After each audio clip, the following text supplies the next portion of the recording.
Rain clung to the cracked windscreen as Daniel Mercer drove along the old road that led into Millstone, the town he'd once sworn he'd never see again. The storm had rolled in without warning. Low clouds, a sickly gray sky, and wind that seemed to whisper through the trees like children calling his name.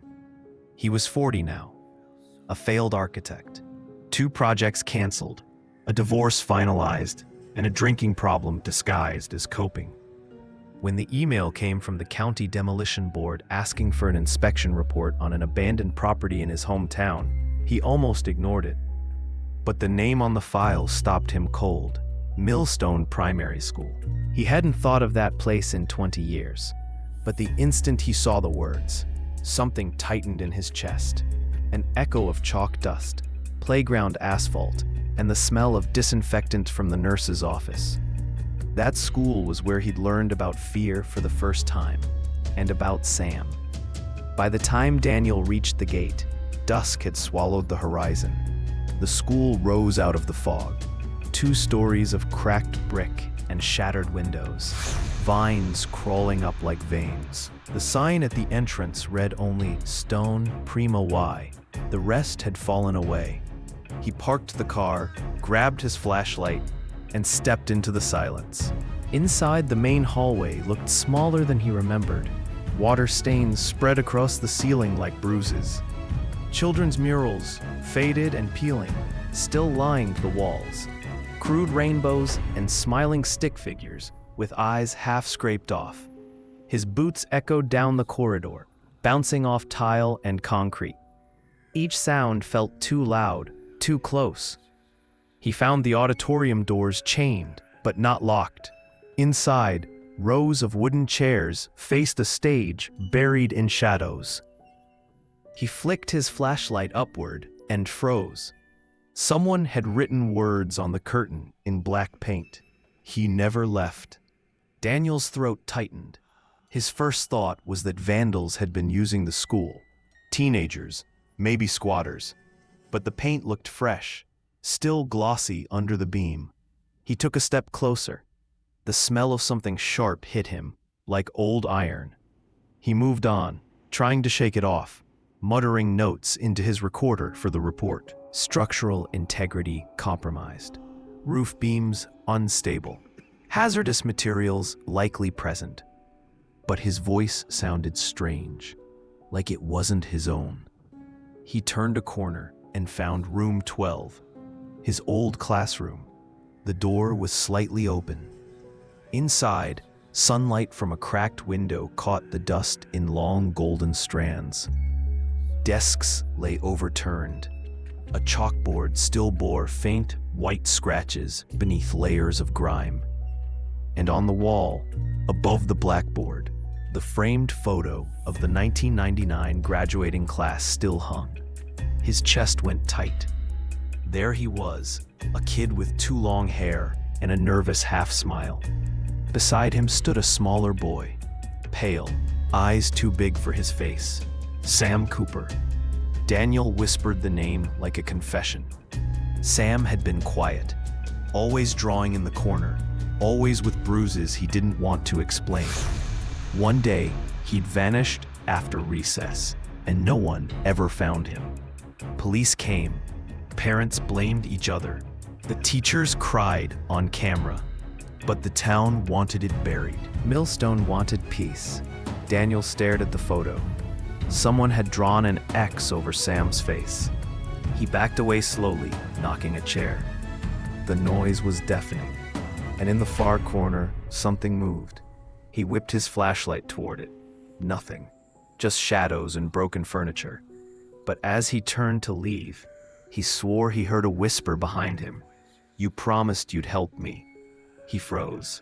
The voice was soft, childlike, familiar. When he turned back, the photo frame was lying face down on the floor. Descent. Night fell faster than he realized. His phone was dead, his car far across the courtyard.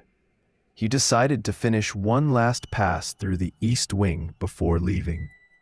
The storm outside had worsened, rain hammering the windows, thunder rolling like distant drums. In the teacher's lounge, papers littered the floor. A stale smell of mildew and rot filled the air. Daniel found an old file cabinet half open.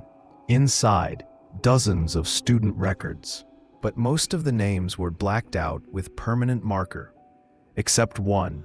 Cooper, Samuel, age 8, incident report, restricted access. He unfolded it carefully. The paper had yellowed, edges curled from moisture. The typed lines were faint but legible. Student found in basement storage room during lockdown drill. Non-responsive. Possible trauma or induced shock. Removed by staff for evaluation. No follow-up required.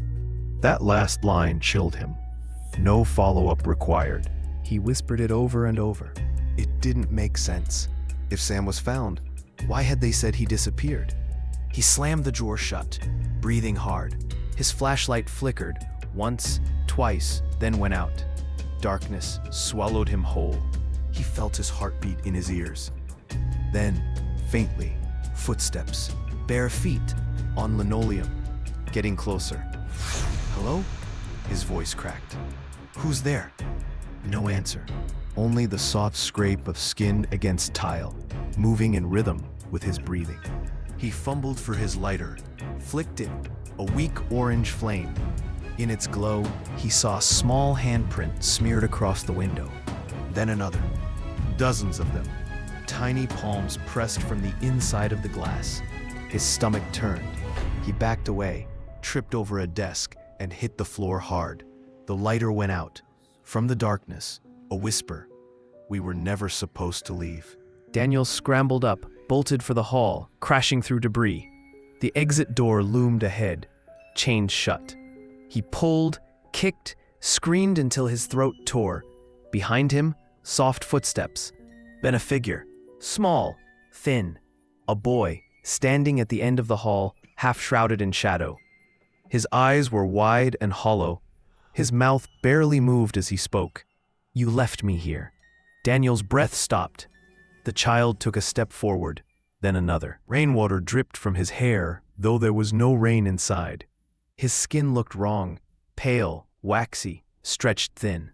But the worst part wasn't what he looked like. It was what he said next. They said you'd come back. Daniel backed into the chained door, trembling.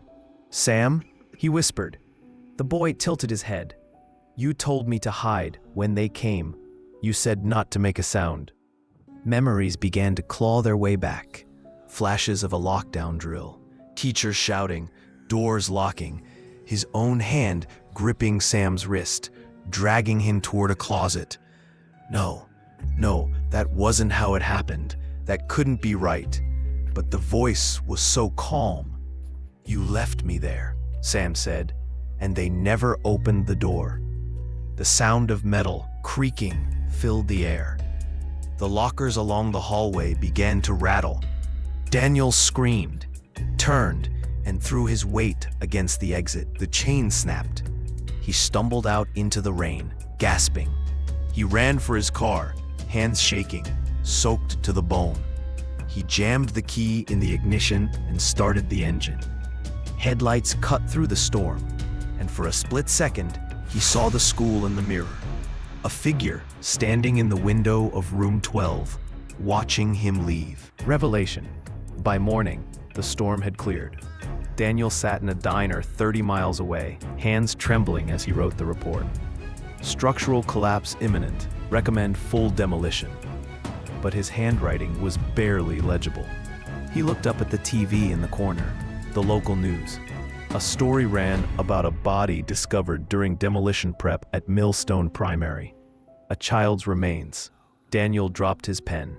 The reporter's voice continued. Authorities believe the child became trapped during a lockdown in 1999. The incident was mistakenly filed as a disappearance. The name has not yet been released pending family notification. But he already knew. Sam Cooper. The camera cut to a live feed of the site. Police tape fluttering in the wind. Workers in hazmat suits. And through the blur of the footage, Daniel thought he saw, just for a heartbeat, a small figure standing beside the wreckage, head tilted, eyes blank. He blinked. It was gone. He left the diner without finishing his coffee, drove until nightfall, parked near a river, and sat in silence for hours. When the sun finally rose, he checked the back seat of his car and saw muddy footprints on the upholstery. Small ones, leading from the trunk to the driver's seat. His breath hitched. He turned the rearview mirror, and in the reflection, behind his own exhausted eyes, he saw Sam sitting in the back seat, smiling faintly. "You didn't leave this time." The car engine started on its own. The camera would linger here. Daniel frozen, pale light filtering through the windshield, his face caught between disbelief and guilt as the car rolled forward toward the fog, toward Millstone, toward the ruins of the school waiting in silence. And from the empty hallways of that forgotten place, faint laughter echoed. Children's laughter, mixed with